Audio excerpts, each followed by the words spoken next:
السلام علیکم ورحمۃ اللہ وبرکاتہ۔ بسم اللہ الرحمن الرحیم۔ الحمد للہ رب العالمین۔ اللہ رب محمد صلی اللہ علیہ وسلم۔ نحن عباد محمد صلی اللہ علیہ وسلم وعلی ذویہ وآلہ ابد الدہور وکرم وعلی آلک واصحابک یا رسول اللہ صلی اللہ تعالی علیہ وسلم۔ بسم اللہ الرحمن الرحیم۔ ما آتاکم الرسول فخذوہ وما نہاکم عنہ فانتہوا۔ سورہ حشر، اللہ عز و جل سورہ حشر کی 7ویں آیت میں فرماتا ہے، اس آیت پاک میں، اور جو کچھ تمہیں رسول پاک صلی اللہ علیہ وسلم عطا فرمائیں وہ لو، یعنی اسے قبول فرماؤ، اور جس سے رسول پاک صلی اللہ علیہ وسلم منع فرمائیں باز رہو۔ یہاں پر سمجھنے کی بات ہے، آج کل شیخنا المحدث الکبیر علامہ ضیاء المصطفی القادری حفظہ اللہ وطول اللہ عمرہ مع الصحۃ والعافیہ، ان کا دورہ ہو رہا ہے۔ اس زمانے میں علامہ ہدایت رسول رامپوری رحمۃ اللہ علیہ نے جو فرمایا، وہی بات محدث کبیر حفظہ اللہ اور ان کے مشائخ کے توسل سے ہم کہیں گے، صدا سنیوں پہ ہو رحمت کی بارش، وہابی پہ بجلی گرا تاج والے، نہ لے کافروں سے مدد کوئی سنی، سلے کل کا فتنہ مٹھا تاج والے۔ تاجدار اہل سنت علامہ محدث کبیر حفظہ اللہ، اللہ تبارک و تعالی ان کے علم میں، عمل میں، عمر میں، فیوز و برکات میں بے شمار برکتیں عطا فرمائیں۔ اس موقع پر کئی سوالات آس پاس سے آ رہے ہیں، اسی لیے امام شالیاتی رحمۃ اللہ علیہ ونفعنا بہ الفتاوی الازہریہ فی الاحکام الشرعیہ میں جو بد مذہب، گمراہ وغیرہ کے تعلقات سے جو انہوں نے عظیم الشان فتویٰ دیا ہے، اور اسی طرح ہمارے اکابرین علماء اہل سنت کے جو فتاویٰ ہیں، اس کے تحریرات اس دراست الازہریہ کا مقصد ہے۔ اس دراست الازہریہ میں اسی بات کو آپ کے سامنے سنایا جا رہا ہے۔ بالخصوص سب سے پہلے شیخنا محدث الکبیر حفظہ اللہ جو فرماتے ہیں، اپنے استاد گرامی، اپنے شیخ حافظ الملت جلالۃ العلم استاد الاساتذہ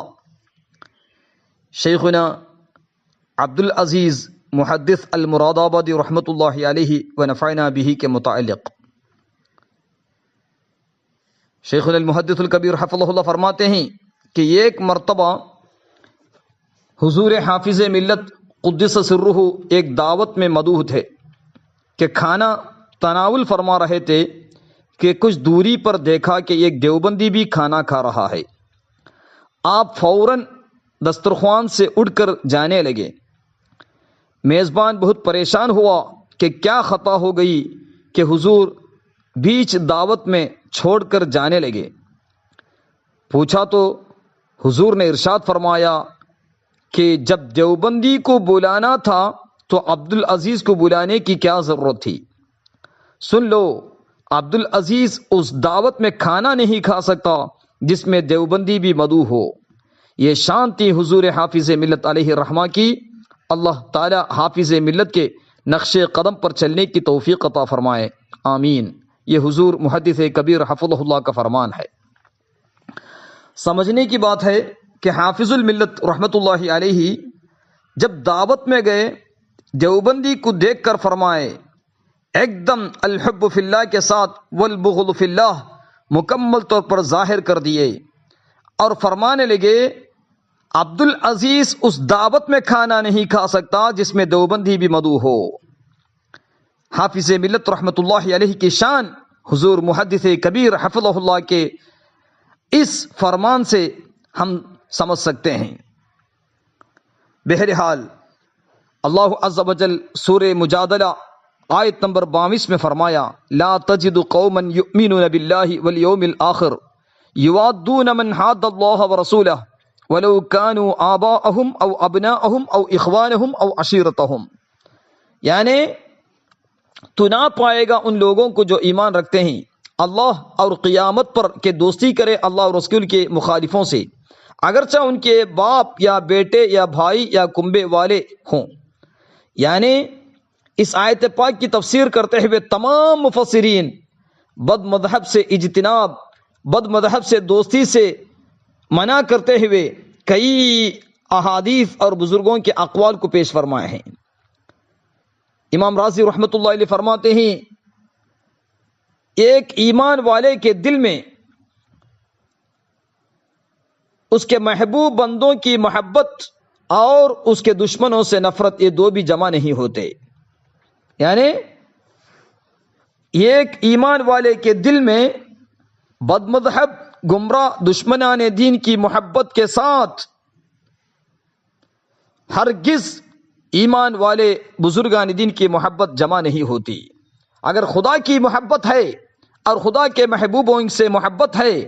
تو ضرور بد مذہب گمراہ دشمنان دین سے نفرت رکھنا بھی ضروری ہے۔ اسی لیے اسی آیت پاک کی تفسیر کرتے ہوئے امام نصفی رحمۃ اللہ علیہ تفسیر نصفی یعنی مدارک التنزیل میں فرماتے ہیں سہیل بن عبداللہ تستری رضی اللہ عنہ کا فرمان مبارک من اخلص توحیدہ من صحح اعتقادہ واخلص توحیدہ فلا یجالس بمبتدع، یعنی اگر جس کا عقیدہ صحیح ہو، جس کا اخلاص عمل خالص ہے تو ہرگز بد مذہب گمراہ کے ساتھ دوستی نہیں کرے گا، نہ اس کے ساتھ بیٹھک وغیرہ کرے گا۔ تفصیل کے ساتھ امام نصفی رحمۃ اللہ علیہ تفسیر نصفی میں سہیل بن عبداللہ تستری رحمۃ اللہ علیہ کا طویل قول مبارک نقل فرماتے ہیں۔ اسی طرح ہمارے قدیم بزرگان دین اہل سنت والجماعت کے اکابرین اپنے کتابوں میں اپنے فتاوے میں جو بیان فرمائیں اسی تحریرات کے چند الفاظ یہاں پر بیان کیا جاتا ہے، کیونکہ رسول پاک صلی اللہ علیہ وسلم کا ارشاد ہے اب اللہ ان یقبل صاحب بدعت حتی یدع بدعتہ۔ سیدنا ابن ماجہ رضی اللہ عنہ روایت کرتے ہیں کہ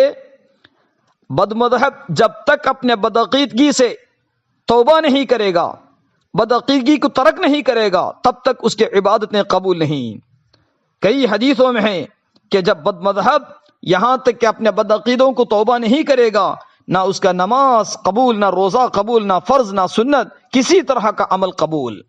کئی حدیثوں کے اندر موجود ہے۔ ابن عراق رحمت اللہ علیہ تنزیہ الشریعت میں پہلی جلد 319 میں فرماتے ہیں کہ انس رضی اللہ عنہ سے روایت کہ رسول پاک صلی اللہ علیہ وسلم فرماتے ہیں اذا رأيتم صاحب بدعة فاقفهروا في وجهه فإن الله يبغض كل مبتدع ولا يجوز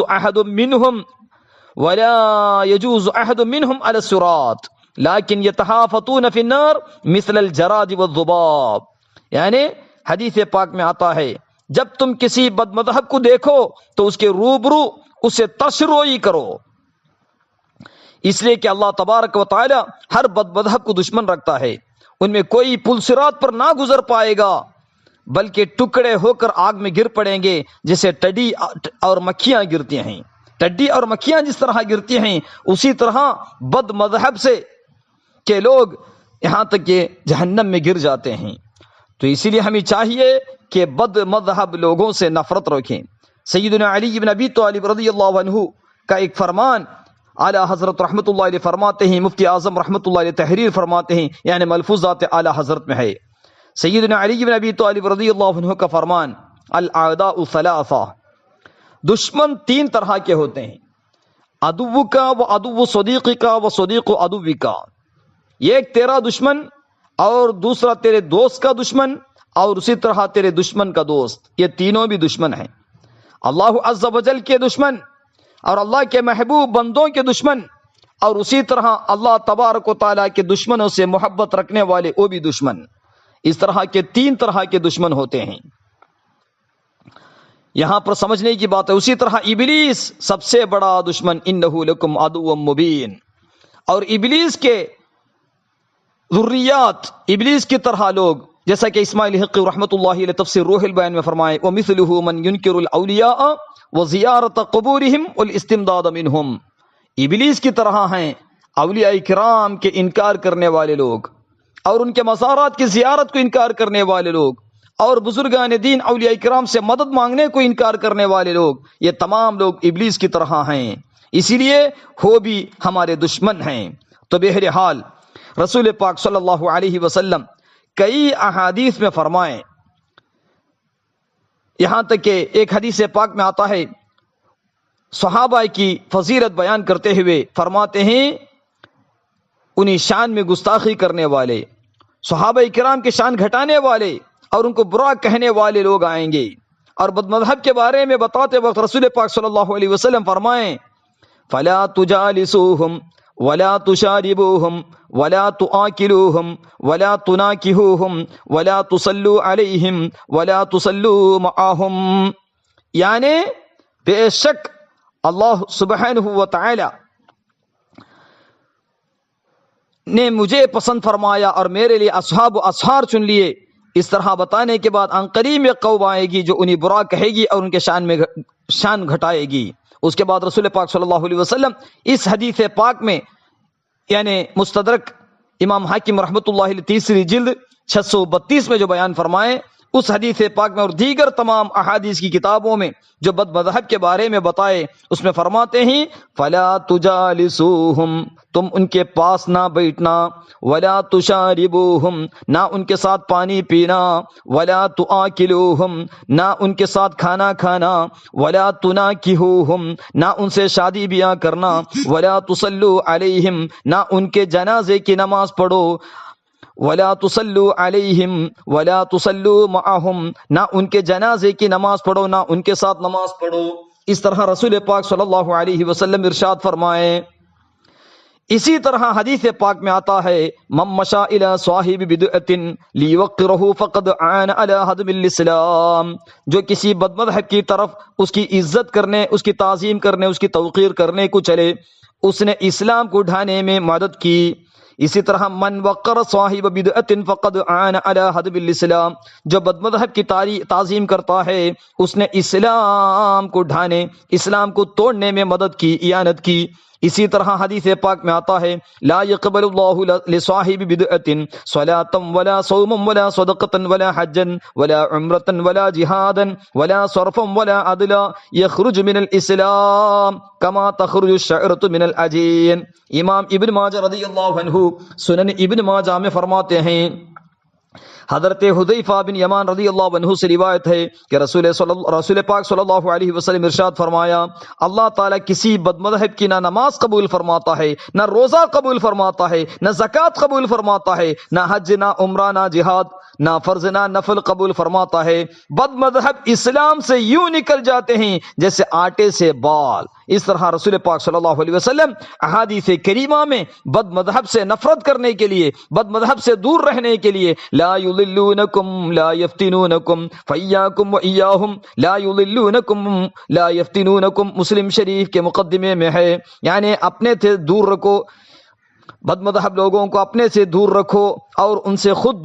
دور رہنا، کہیں وہ تمہیں گمراہ نہ کر دے، نہ فتنے میں ڈال دیں. اس طرح کئی احادیث میں موجود ہے. تو بہرحال سیدنا عبد القادر الجیلانی رضی اللہ عنہ الغنیۃ لطالب طریق الحق میں فرماتے ہیں فعلی المؤمن اتباع السنت والجماعہ، فعلی المؤمن اتباع السنت والجماعہ، سنت جماعت کے لیے واجب اور لازم ہے، ایمان والے کے لیے لازم و واجب ہے کہ وہ سنت جماعت کی اتباع کریں. اس کے بعد فرماتے ہیں بد مذہبوں کی مجلس میں جا کر ان کی گنتی نہ بڑھائیں، اللہ یکافرہم ولا یدائنہم، ان کے پاس نہ پھٹکیں، ولا یسلم علیہم، نہ ان کو سلام کریں،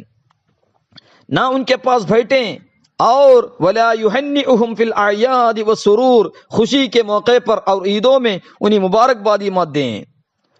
ان سے جدا رہیں، اس عداوت اور جدائی میں ثواب عظیم اور اجر کثیر کی امید رکھیں. سب اللہ اور اس کے رسول کی رضا کے لیے اللہ اور اس کے رسول کے لیے نفرت کرتے ہوئے ان سے دور رہیں اور اسے دور رہتے وقت ثواب عظیم اور اجر کثیر کی امید بھی رکھیں۔ غوث اعظم رضی اللہ عنہ الغنیۃ لطالب طریق الحق میں تفصیل کے ساتھ بیان فرماتے ہیں۔ اسی طرح بد مذہبوں کے بارے میں ہمارے اکابرین علماء اہل سنت نے کیا فرمایا، اسے برابر ہم سمجھنا چاہیے۔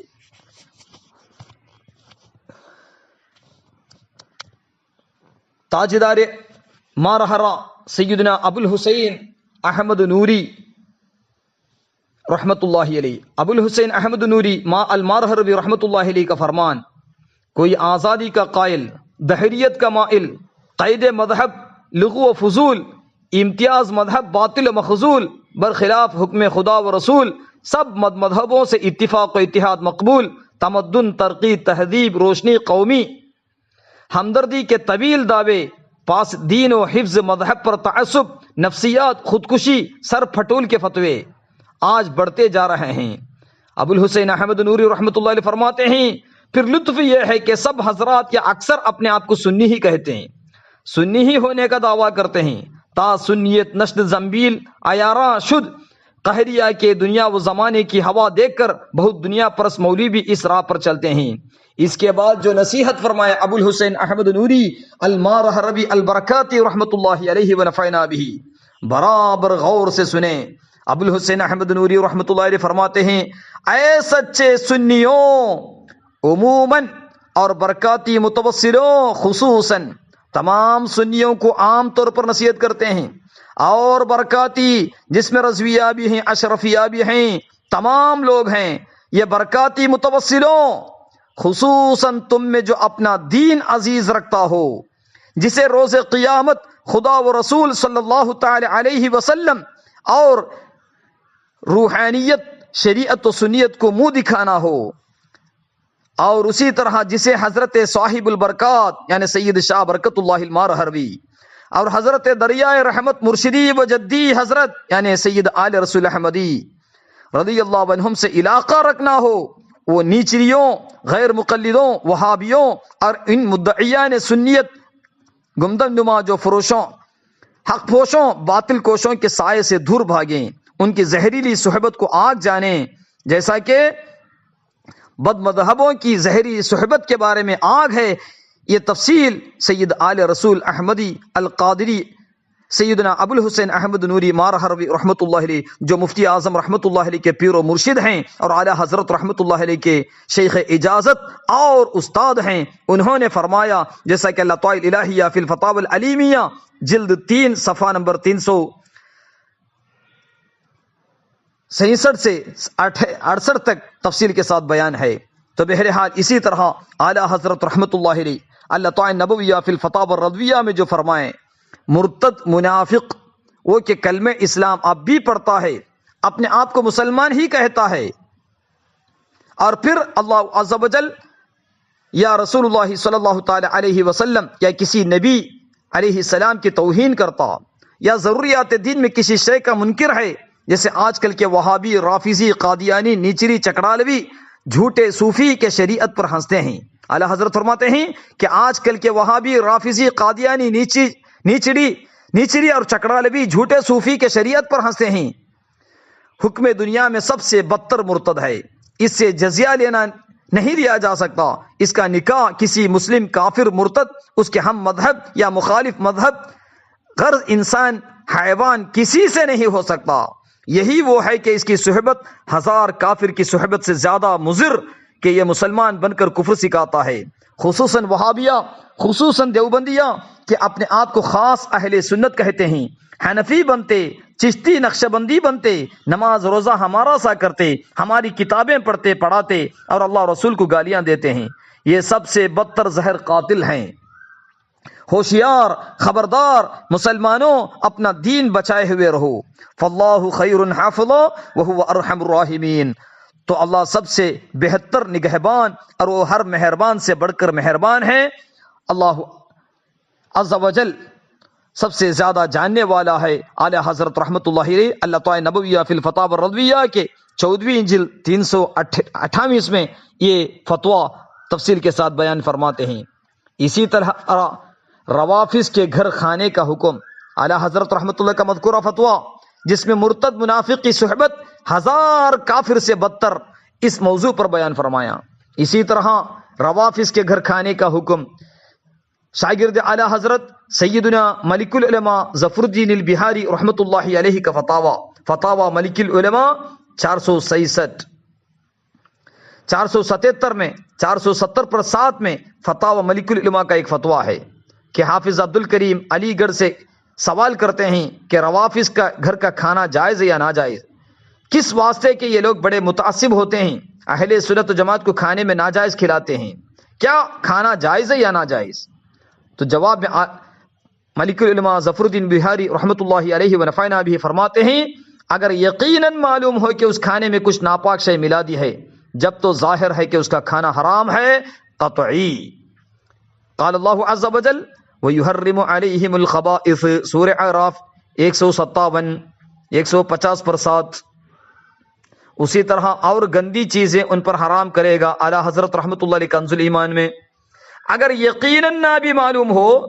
کہ بلکہ بالفرض اس کا وہم بھی نہ ہو، تب بھی روافظ و دیگر مرتدین بلکہ تمامی اہل ہوا اور مبتدئین کے یہاں کھانے سے احتراز لازم ہے کہ یہ میل جول ہے اور ان سے میل جول ممنوع ہے۔ رسول اللہ صلی اللہ تعالی علیہ وسلم ان کے بارے میں فرماتے ہیں لا تجالسوہم ولا تآکلوہم ولا تشاربوہم ولا تناکحوہم، ان کے پاس نہ بیٹھنا، ان کے ساتھ نہ کھانا پینا، نہ شادی بیاہ کرنا۔ عقیلی رحمۃ اللہ علیہ کی روایت، واللہ تعالی عالم کہتے ہوئے فتاوی ملک العلماء میں سید ظفر الدین بہاری رحمۃ اللہ علیہ یہ بیان فرماتے ہیں۔ اس سے معلوم ہوا کہ روافظ کے گھر کھانا کھانے کے بارے میں کہ اگر معلوم ہے کہ وہ کچھ ناپاک چیز ملا دیتے ہیں تو حرام ہے، وہ ہرگز نہیں کھا سکتے۔ قرآن پاک میں اللہ عز و جل ہمیں حرام چیزوں سے یعنی گندی چیزیں حرام کیا ہے، اسی لیے اگر یقین ہے کہ اس کھانے میں کچھ ناپاک چیز وہ ملا دیتے ہیں تو حرام قطعی ہے۔ اگر یقین بھی نہیں ہے اور وہم بھی نہیں ہے تب بھی روافظ اور دیگر مرتدین بلکہ تمام نفسانی اتباع کرنے والے باطل طریقت تمام اہل ہوا اور بد مذہب کے یہاں کھانے سے احتراز کرنا چاہیے، پرہیز کرنا چاہیے، کیونکہ وہ میل جول ہے، میل جول بھی منع ہے۔ اسی لیے حدیث پاک میں آتا ہے کہ بد مذہب لوگوں کے ساتھ نہ بیٹھو، نہ ان کے ساتھ نہ کھاؤ، نہ پیو اور نہ شادی بیاہ کرو۔ اس طرح حدیث کی روشنی میں ملک العلماء ظفر الدین بہاری رحمۃ اللہ علیہ فتویٰ فرمائیں۔ اسی طرح وہابیوں کے ساتھ کھانے کا حکم، صدر الشریعہ علامہ امجد علی اعظمی رحمۃ اللہ علیہ ونفعنا بھی۔ نینی تال سے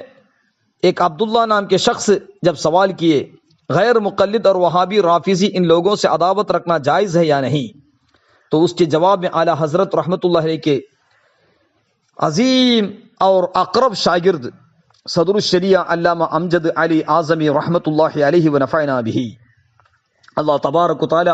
ان کے تمام مشائخ اعظام، ان کے اولاد بالخصوص جن کا دورہ بھی ہو رہا ہے، صدر الشریعہ کے شاگرد و نائب اور شہزادے شیخنا المحدث الکبیر علامہ ضیاء المصطفی القادری حفظہ اللہ، ایک حیثیت سے شاگرد کے شاگرد یعنی حافظ ملت رحمۃ اللہ علیہ کے شاگرد محدث کبیر علامہ ضیاء المصطفی صاحب قبلہ حفظہ اللہ، اللہ تبارک و تعالی ان کے علم میں، عمل میں، عمر میں فیوز و برکات میں خیر و برکتیں عطا فرمائیں۔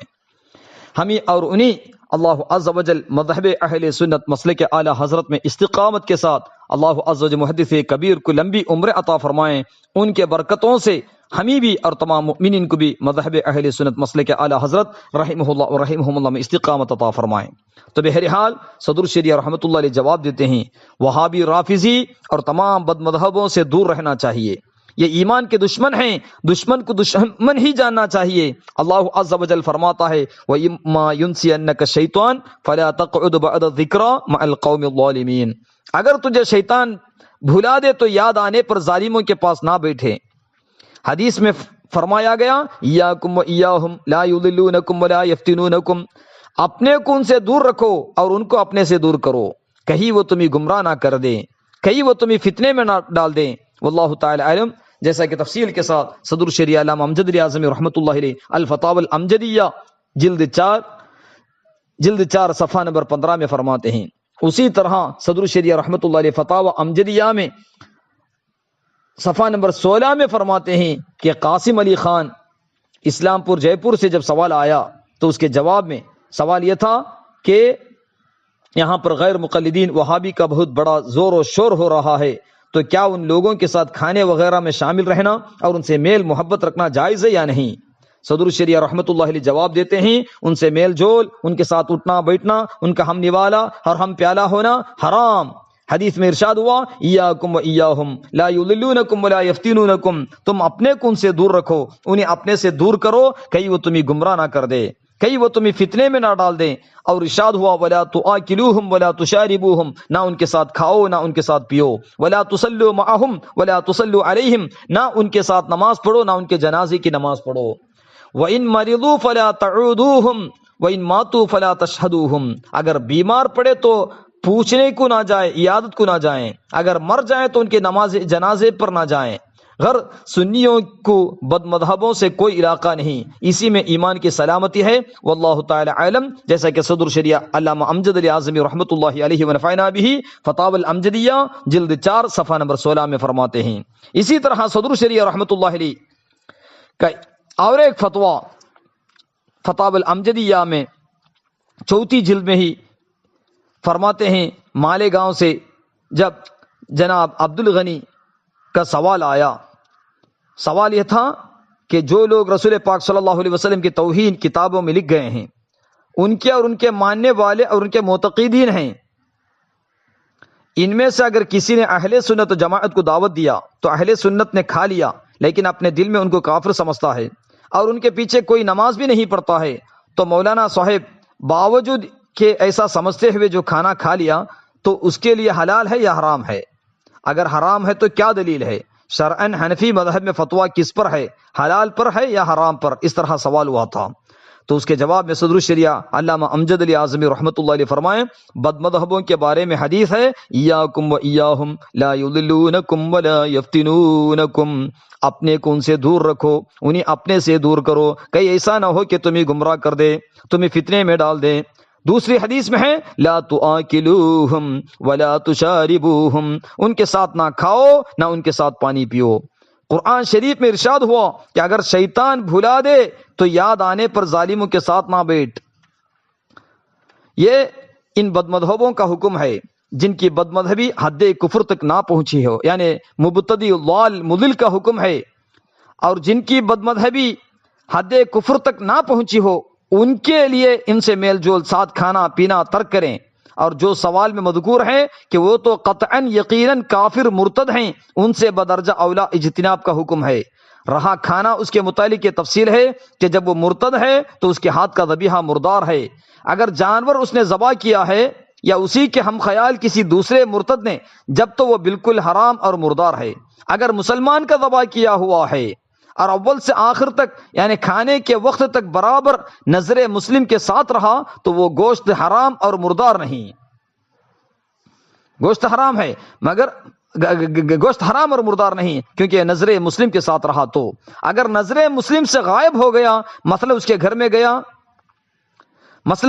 گھر میں گیا اور وہاں سے پک کر آیا تو اب بھی مردار ہے، اور گوشت کے علاوہ باقی اشیاء حلال ہیں، مگر اس کے یہاں کھانا حدیث و آیت کے خلاف ہے، یعنی یہ فعل ناجائز ہے۔ وہو تعالی عالم، یعنی بد مذہب کے یہاں کھانا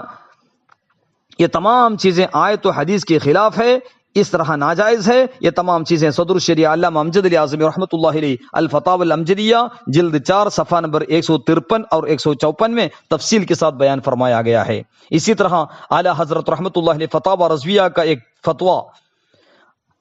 ساتھ کھانا محبت پیدا کرتا ہے، جیسے کہ غوث اعظم رضی اللہ عنہ الغنیۃ لطالب طریق الحق میں فرمائے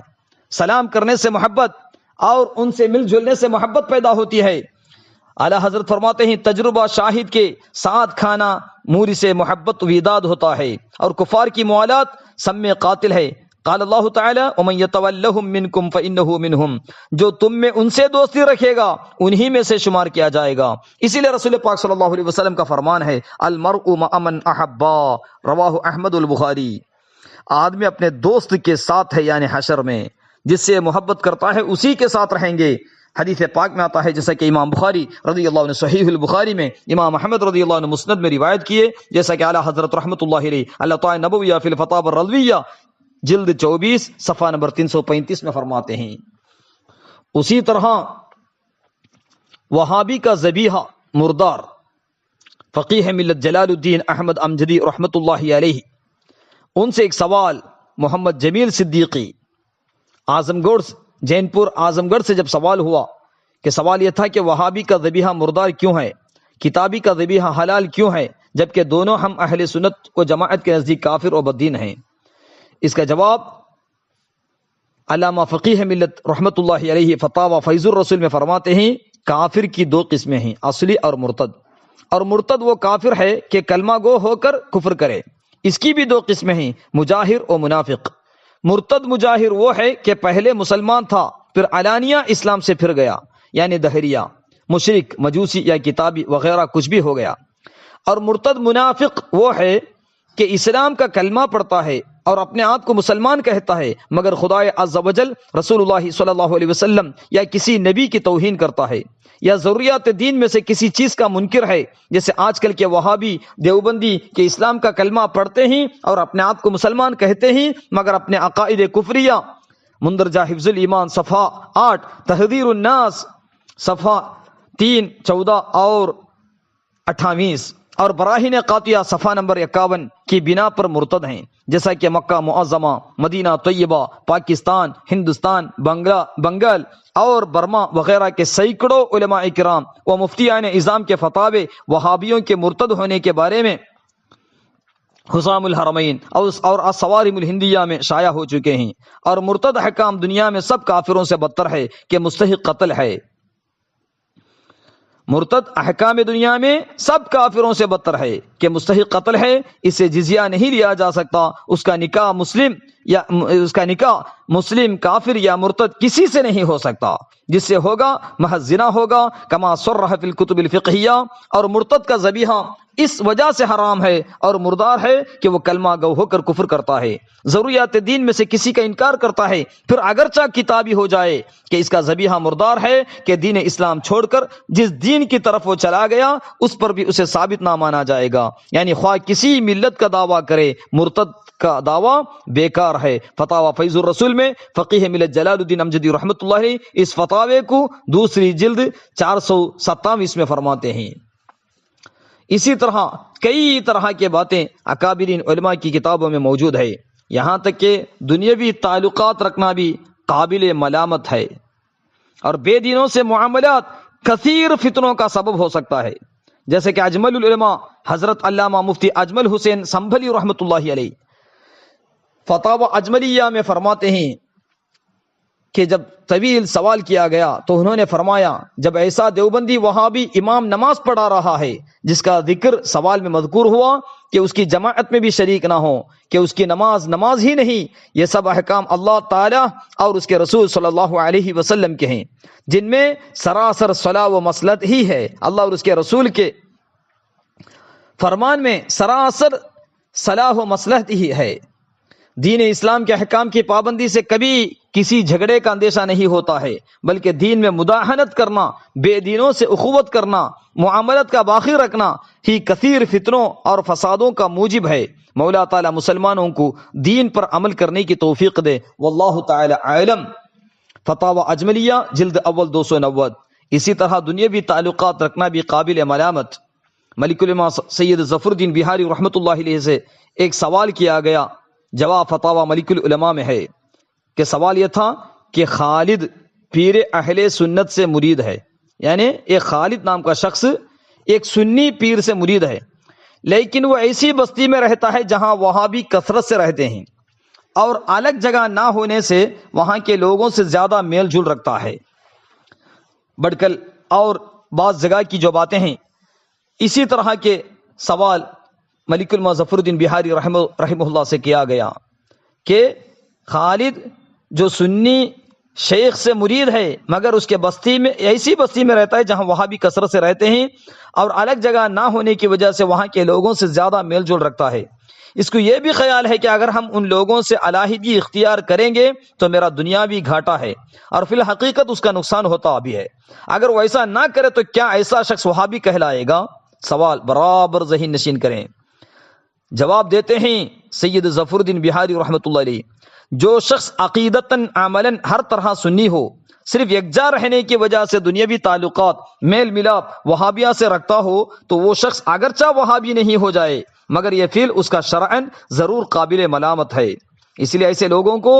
فٹافٹ فتویٰ نہیں دینا چاہیے وہابی ہونے کا۔ فتویٰ دینا فٹافٹ وہ اخروی علماء کی نشانی نہیں ہے، جو ہمارے اکابرین علماء قرآن اور احادیث کی روشنی میں اور مسلک اعلی حضرت جو افراط و تفرید سے پاک ہے، مذہب اہل سنت جو افراط و تفرید سے پاک ہے، اسی کے مطابق ہمارے اکابرین علماء اہل سنت نے جو فتویٰ دیا اسی فتوے کو ہم بتانا چاہیے۔ اس کے علاوہ اپنی طرف سے دماغ کے مسئلے کو، ذہن کے مسئلے کو ہرگز نہ پیش کریں۔ تو بہرحال ملک العلماء سید ظفر الدین بہاری رحمۃ اللہ علیہ ایسے لوگ جن کے علاقے میں کثرت سے وہابی رہتے ہیں اور الگ جگہ نہ ہونے سے ان کے ساتھ میل جول بھی رکھنا پڑتا ہے، رکھتے ہیں، ایسے لوگوں کے بارے میں برابر سوال کا جواب دیتے ہیں۔ جو شخص عقیدتاً عملاً ہر طرح سنی ہو، عقیدے میں بھی عملی لحاظ سے سنی،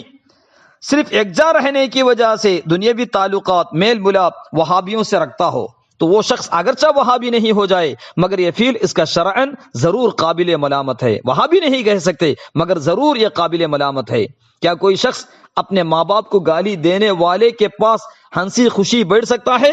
نہیں، ہرگز نہیں۔ تو اللہ و رسول جل وعلا صلی اللہ تعالی علیہ وسلم کا مرتبہ تو ماں باپ سے کروڑوں کیا اربوں مرتبہ زائد ہے، پھر کوئی دیندار وہابیہ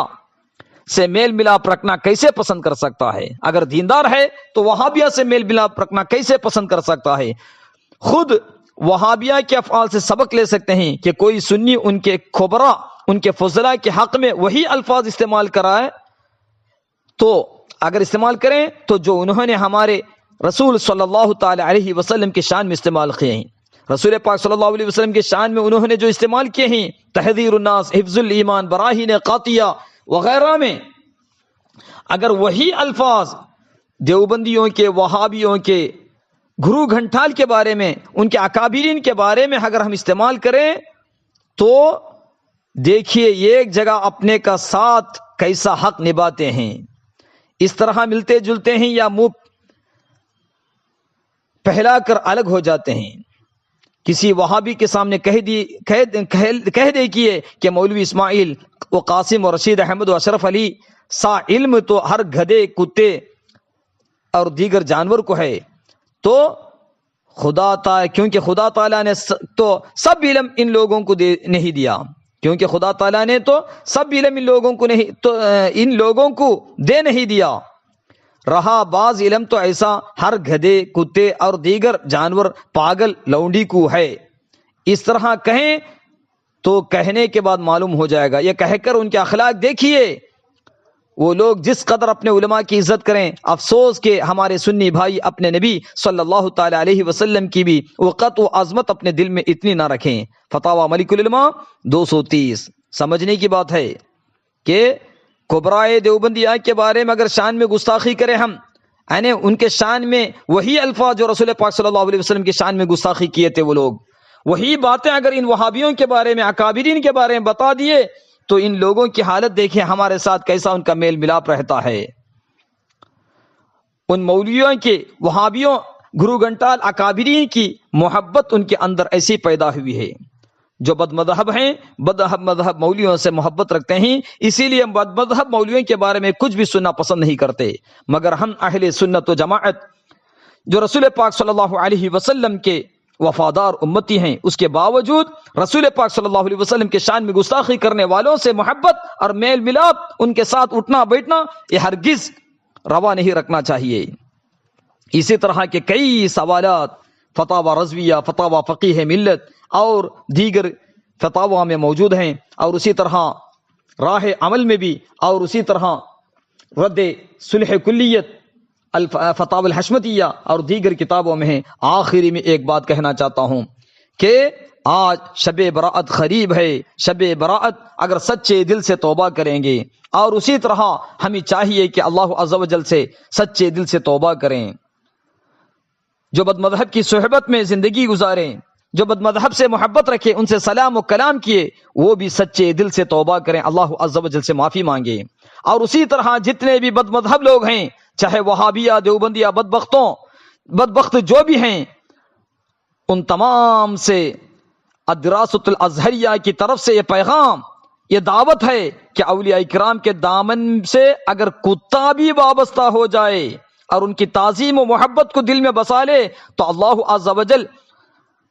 قرآن شریف میں اس کتے کا بھی ذکر فرما دیتا ہے، وَكَلْبُهُمْ بَاسِطٌ ذِرَاعَيْهِ بِالْوَصِيدِ، سورہ کہف 18 نمبر آیت۔ یعنی ان کا کتا، یعنی اصحاب کہف کا کتا غار کی چوکھٹ پر اپنی کلائیاں پھیلائے ہوئے ہیں۔ دیکھو کتے کا بھی ذکر ہے قرآن میں، کیونکہ خدا کے محبوب بندوں کی تعظیم و محبت اور صحبت رکھنے کی وجہ سے۔ اسی لیے اب بھی وقت ہے، قیامت قریب ہے، اور ہمیں زندگی جیسی نعمت اللہ عز و جل عطا فرمایا ہے، جیتے جی وہابیت سے توبہ کریں، تبلیغیت سے توبہ کریں، دیوبندیت سے توبہ کریں، صلح کلیت سے توبہ کر لیں، اور تجدید ایمان کے طور پر اور بہترین انداز میں نور علی نور کے طور پر بھی کلمہ پڑھ کر سنی صحیح العقیدہ مسلمان بن جائیں، اور بد مذہب گمراہ سے توبہ کرتے ہوئے سنی صحیح العقیدہ مسلمان بن جائیں۔ اسی لیے کچھ عقل سے کام لینا چاہیے، مسلک اعلی حضرت کی طرف سچے دل سے پلٹ آنا چاہیے، ورنہ مرنے کے بعد یہ قیمتی وقت کبھی ہاتھ نہیں آئے گا۔ آج لے ان کی پناہ، آج مدد مانگ ان سے، پھر نہ مانیں گے قیامت میں اگر مان گیا۔ اس لیے سچے دل سے توبہ کریں، اللہ تبارک و تعالی توفیق عطا فرمائے۔ اللہ عز و جل ہم تمام کو سچے دل سے کفر فقہی، کفر کلامی، کفر لزومی، کفر التزامی اور ظاہری گناہ، باطنی گناہ تمام سے توبہ کرنے کی توفیق عطا فرمائے، اور اسی طرح تمام بد مذہب کے فتنوں سے بچتے ہوئے، صلح کلیت کے فتنوں سے بچتے ہوئے صحیح طور پر سنی صحیح العقیدہ بننے کی کوشش کریں۔ اللہ تبارک و تعالی ہمیں توفیق عطا فرمائے، کیونکہ آخر زمانہ ہے، کئی طرح کے فتنے یصبح مؤمنا و یمسی کافرا کی حیثیت سے کئی لوگ کفری الفاظ دن بدن بڑھتے جا رہی ہے، اور اسی طرح آج کی حالت دیکھیں تو حقیقی اہل سنت و جماعت بالکل قلیل تعداد میں رہ گئے ہیں، اور حقیقی سنیت کو مٹھانے کے لیے بد مذہب اور صلح کلیت کئی طرح کے بہانے بنا کر آج حقیقی سنیت کو مٹھانے کی کوشش میں ہے۔ لہذا ہم حقیقی سنی بننے کی اللہ عز و جل ہم تمام کو توفیق عطا فرمائے، کیونکہ ہندوستان میں جتنے بھی مرتدین، منافقین، مبتدعین ہیں، اس میں بہت سے لوگ اپنے آپ کو اہل سنت و جماعت کا نام بھی پسند نہیں کرتے۔ اہل سنت و جماعت آپ اپنے آپ کو سنی نہیں کہتے، بلکہ اہل قرآن، اہل حدیث وغیرہ کہتے ہیں۔ اور اسی طرح ہندوستان میں چند فرقے ایسے بھی ہیں کہ اپنے آپ کو اہل سنت ہی کہتے ہیں، ہر ایک آبادی میں سنیت کے نام سے ہی دھوکہ دیتے ہیں، مگر حقیقی اہل سنت و جماعت بالکل قلیل تعداد میں رہ گئے ہیں۔ اور حقیقی سنی بننے ہمیں چاہیے کہ العلم حیات الاسلام، علم کا خیال کریں، ضروریات دین کیا کیا چیزیں ہیں، ضروریات عقائد اہل سنت کیا کیا چیز ہیں، کیونکہ ضروریات دین کی تصدیق و یقین کے ساتھ ہی ایک پکا مسلمان بن سکتا ہے، اور ضروریات عقائد اہل سنت کی مکمل طور پر تصدیق کیے تو ہی ایک حقیقی سنی بن سکتا ہے۔ اور اسی طرح معمولات اہل سنت، میلاد شریف، عروس مبارک، فاتحہ خوانی، رواتب، رفاعیہ راتب، جلالیہ راتب، غوثیہ راتب، اور جتنے بھی مولود شریف کی مجلسیں اور نعت و منقبت، یہ تمام چیزیں اور بزرگوں کی یاد منانا، یہ تمام چیزیں معمولات اہل سنت ہیں۔ اس پر بھی ہم ہمارے ایمان کی تازگی کے لیے کثرت سے کرنے کی کوشش کریں۔ اللہ تبارک و تعالی توفیق عطا فرمائے، خاص کر اعلی حضرت رحمۃ اللہ علیہ کے اللطائع نبویہ فی الفتاوی الرضویہ، فتاوی رضویہ اور رسائل اعلی حضرت، اور اکابرین ائمہ دین کے کتابوں کا، اور اسی طرح اکابرین علماء اعلی حضرت رحمۃ اللہ علیہ کے خلفاء و تلامیر، بالخصوص صدر الشریعہ رحمۃ اللہ علیہ کے بہار شریعت کا پہلا حصہ اور باقی اکابرین علماء اہل سنت علامہ شالیات رحمۃ اللہ علیہ کا الفتاوی الازہریہ فی الاحکام الشرعیہ کے ساتھ الحکم الراسخ، اور اسی طرح دفع الشر الاثیر، اور اسی طرح الارشادات الجفریہ علی الضلالات النجدیہ اور دیگر کتابوں کا مطالعہ۔ اس کے ساتھ ساتھ اعلیٰ حضرت رحمۃ اللہ علیہ کا رسالہ امور 20 در امتیاز عقائد سنیین، یہ مشہور و معروف رسالہ جو فتاوی رضویہ کی 29ویں جلد، یعنی سنی اور غیر سنی میں امتیاز کرنے والے 20 امور، ان تمام چیزوں کو ہم برابر سمجھنا چاہیے تو تاکہ ہم حقیقی سنی بن کر زندگی گزاریں۔ اللہ تبارک و تعالی توفیق عطا فرمائیں، تمام بد مذہب کے فتنوں سے ہماری حفاظت فرمائیں۔ اللہم انی اعوذ بک من عذاب القبر ومن عذاب النار ومن فتنة المحیا والممات ومن فتنة المسیح الدجال، قبر کے عذاب سے، جہنم کے عذاب سے، دنیا اور آخرت کے فتنے اور زندگی اور موت کے فتنے سے ہمیشہ اللہ عز و جل پناہ مانگتے رہیں۔ اللہ تعالیٰ توفیق عطا فرمائیں۔ اللہ تبارک و تعالی ہم تمام کو مذہب اہل سنت، مسلک اعلی حضرت، طریق اظہر شالیاتی، پیغام مقبول میں استقامت کے ساتھ زندگی گزارنے کی توفیق عطا فرمائیں۔ وصلی اللہ علی سیدنا محمد وعلی آلہ وصحبہ اجمعین والحمد للہ رب العالمین۔ سونا جنگل، رات اندھیری، چھائی بدلی کالی ہے، سونے والوں جاگتے رہیو، چوروں کی رکھوالی ہے، غوث اعظم آپ سے فریاد ہے، زندہ پھریے پاک ملت کیجئے۔ وصلی اللہ علی سیدنا محمد وآلہ وصحبہ اجمعین۔ دعا وصیت کرتے ہوئے السلام علیکم ورحمۃ اللہ وبرکاتہ۔